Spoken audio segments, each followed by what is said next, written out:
ना तो एलजी साहब से रिश्तेदारी बनाने के लिए आए हैं और ना ही हम अरविंद केजरीवाल जी से टिकट मांगने आए हैं। केजरीवाल साहब, किसी नीति को आप लागू कराते हैं तो एलजी साहब बीच में नहीं आते, और जब गरीब लोगों को उनके हक और हकूक का पैसा देना होता है और जो बहाल कराने में रोड़ा बनेगा उसको झाड़ू दे करके मोर बनाने का काम किया जाता है। केजरीवाल साहब, जब तक आपका पीछा नहीं छूटेगा, सिर्फ मीठी मीठी बातें करने से आपका पीछा छूटने वाला नहीं है। दे दिया एलजी साहब ने, अप्रूवल दे दी, तो फिर पक्का होने की में देरी क्या हो रही है भाई? वो 75 लाख महिलाओं को 1000 रुपए देने के लिए आपके पास पैसे हैं, लेकिन शिक्षा विभाग के अंदर सफाई कर्मचारी और वहां का चौकीदार, और जो चौकीदार निकाले हुए हैं उनको चले गए। हम यहाँ पर ना तो एलजी साहब से रिश्तेदारी बनाने के लिए आए हैं और ना ही हम अरविंद केजरीवाल जी से टिकट मांगने आए हैं।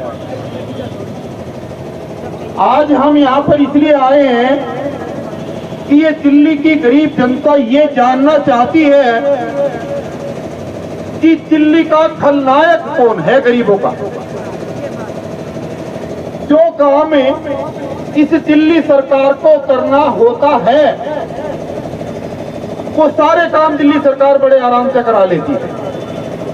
चाहे बिजली की सब्सिडी देने का मामला हो, चाहे अपने घर में 45 करोड़ लगा करके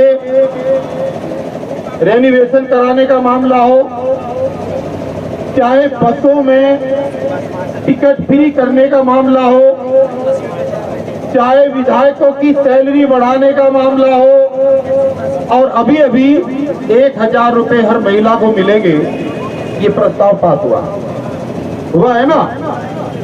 अब सवाल ये है कि जब अपनी मर्जी से केजरीवाल साहब किसी नीति को आप लागू कराते हैं तो एलजी साहब बीच में नहीं आते, और जब गरीब लोगों को उनके हक और हकूक का पैसा देना होता है तो आप कहते हैं कि एलजी साहब करने नहीं देंगे। तो आज जो है इस बात का फैसला होगा कि जो इन दिल्ली के सिविल डिफेंस के 10 मार्शलों जो 10,700 में हैं, जो लोकसभा के चुनाव से पहले इनको ड्यूटी पर बहाल कराएगा उसकी जय जयकार होगी, और जो बहाल कराने में रोड़ा बनेगा उसको झाड़ू दे करके मोर बनाने का काम किया जाएगा। अगर एलजी साहब खलनायक साबित हुए, सुन लीजिएगा, भारतीय जनता पार्टी के प्रतिपक्ष के नेता और अब वो लोकसभा के प्रत्याशी भी बन गए, रामवीर सिंह विधूड़ी साहब, आपने ये चर्चा 17 तारीख को शुरू करी क्योंकि आपको पता था अंदर नहीं कि मुझे टिकट मिलने वाला। आपने शुरुआत करी कि सिविल डिफेंस वालों को ड्यूटी पर लो, और दिल्ली सरकार ने बड़ी मजबूती के साथ उसके ऊपर मोहर लगा दी राजेंद्र पाल गौतम जी के माध्यम से लिखित में प्रस्ताव दे करके।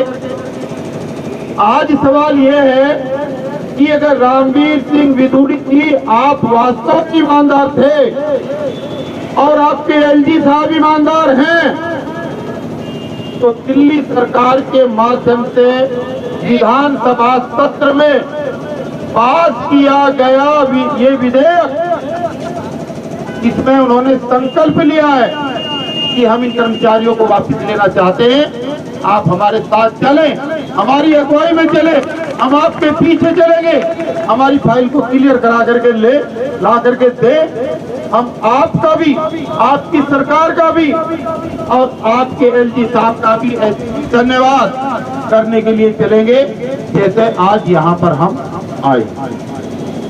आपके यहाँ आने का पर्पज हल हुआ है। अभी फिलहाल यहाँ मैं आपके सामने बोल रहा हूँ और वह केजरीवाल जी अंदर बोल रहे हैं।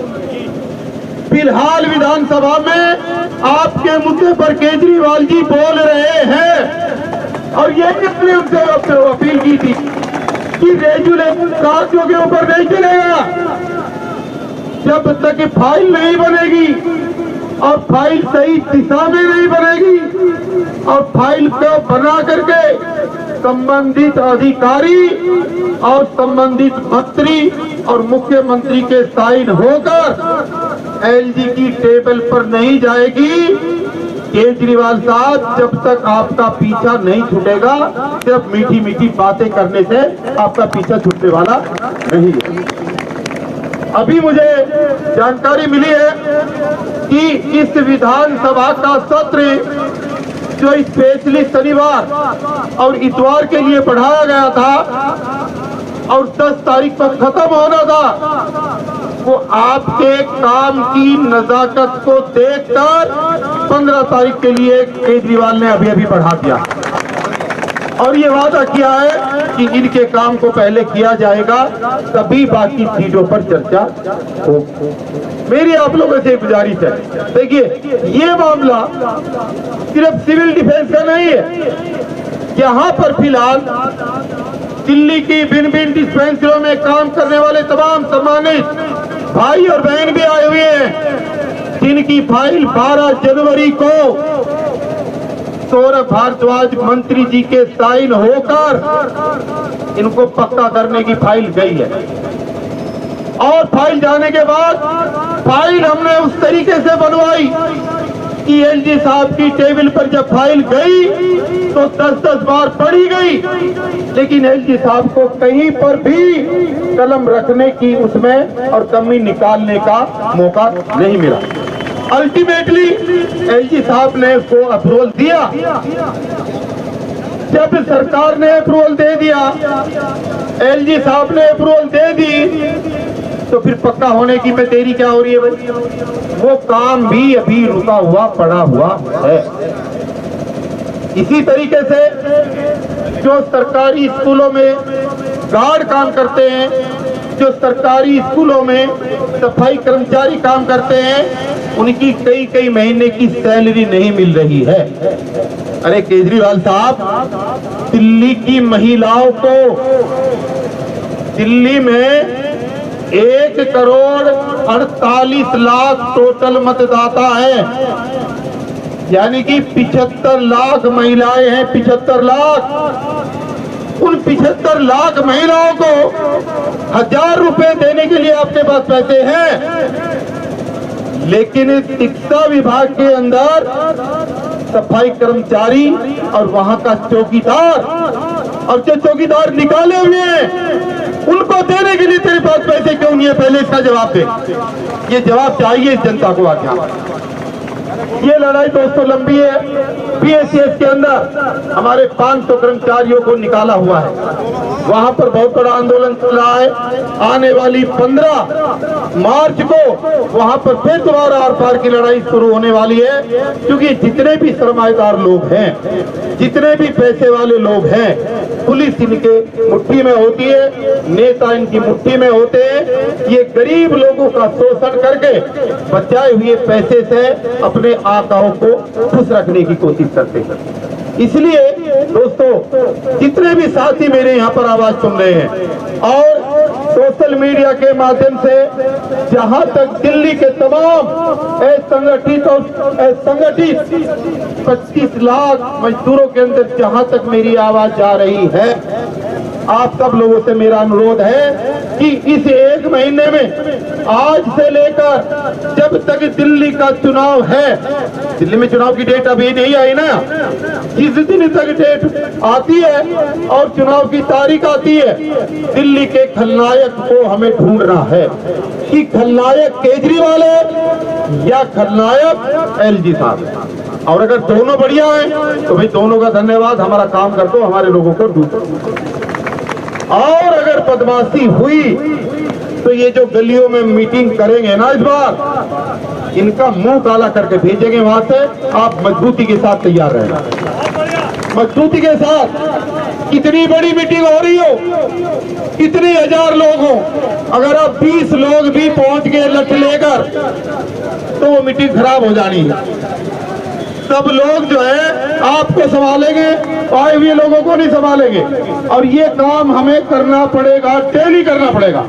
और मीटिंग चाहे किसी की भी हो, हमें अपना हक मांगने के लिए निरंतर रूप से मजबूती के साथ खड़े रहना है। मेरा आप लोगों से वादा है, विशेष रूप से सिविल डिफेंस के भाई और बहनों से, आपको गुमराह होने की जरूरत नहीं है। आज भी बहुत सारे लोगों ने आपको गुमराह किया है, मुझे पता है। इस बात को समझ लो, मैं चोरी से नहीं बता रहा हूं। हम यहाँ पर धन्यवाद करने के लिए आए हैं, ये हमारा फर्ज है। लेकिन अभी आपकी फाइल बनी नहीं है, आपकी फाइल ना अभी तक बनी है, और क्या उसमें लिखा जाएगा किसी को अभी तक भी पता नहीं है। हमें सबसे पहले सही कानूनी दृष्टि से जिस पर कोई ऑब्जेक्शन ना लग सके, उस माध्यम से पहले अपनी फाइल सरकार के माध्यम से बनवानी है, मंत्रिमंडल समूह की सिफारिश करानी है, केजरीवाल साहब के इस पे साइन होंगे। उसके बाद में आईएएस अधिकारी के माध्यम से वो फाइल एलजी साहब की टेबल पर जाएगी। जब चली जाएगी तो हम भारतीय जनता पार्टी के नेताओं से बात करके फिर एलजी साहब के यहाँ जाने का काम करेंगे। इसलिए गुमराह होने की जरूरत नहीं है। कई बहरूपिये आ रहे हैं तुम्हारे बीच में, कई लोगों की दुकानें चल रही हैं और वो दुकानें चलती रहेगी। जिनको खुद अपना नहीं पता वो लोग यहाँ पर बड़ी बड़ी ठेकेदारी दे रहे हैं। हमें आपसे कुछ नहीं चाहिए। कोई भी साथी ये नहीं कह सकता कि हमारे संगठन ने किसी से 1 रुपया लिया है। हमने हमेशा आपकी आवाज उठाई है, सारे लेटर डाले हैं, हमारे लेटर पे कार्रवाई हुई है। और जिस विधायक और मंत्री के कहने पर आपकी कार्रवाई 17 तारीख को शुरू हुई, 16 तारीख का लेटर हमारे पास लिखित में है। हमने कल सर्कुलेट भी किया था आपको, इसीलिए ताकि आपको जानकारी रहे कि ये कार्रवाई हुई किस लेटर के ऊपर। मैं उम्मीद कर रहा हूँ वहां पर जैसे ही मुख्यमंत्री जी का स्टेटमेंट खत्म होगा, स्पीच खत्म होगी, तो मुझे उम्मीद है कि वहां से राजेंद्र पाल गौतम जी को भेजा जाएगा। मैं उनके संपर्क में हूँ। क्या बात हुई, क्या आगे होगा, आप सुन करके जरूर जाइएगा। और तमाम मेरे साथियों से मेरी अपील है, यहाँ पर बहुत बड़े बड़े हमारे धुरंधर स्पीकर हैं जो बहुत अच्छे भाषण देते हैं। ये लड़ाई मजदूरों की लड़ाई है, ये लड़ाई किसी जाति की लड़ाई नहीं है, ये लड़ाई किसी धर्म की लड़ाई नहीं है, ये लड़ाई किसी पार्टी की लड़ाई नहीं है। मजदूर की, कर्मचारी की कभी कोई जाति नहीं होती।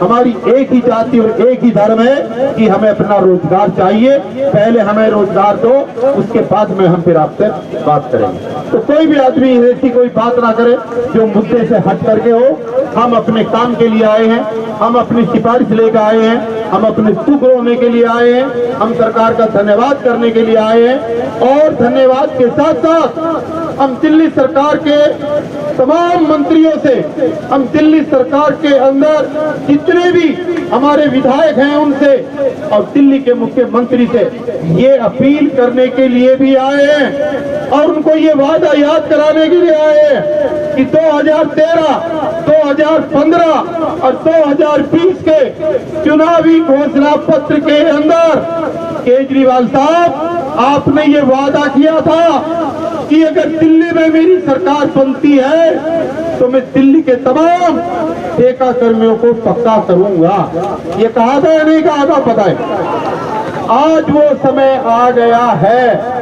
केजरीवाल साहब, सिविल डिफेंस के लोगों को ड्यूटी दो और दिल्ली में काम करने वाले 25 लाख कर्मचारियों को आप जो है पक्का करने का इसी सत्र के अंदर एक संकल्प पारित कराएं, ताकि हम इस 1 महीने में खलनायक को ढूंढ सके कि खलनायक एलजी साहब हैं या खलनायक आप हो।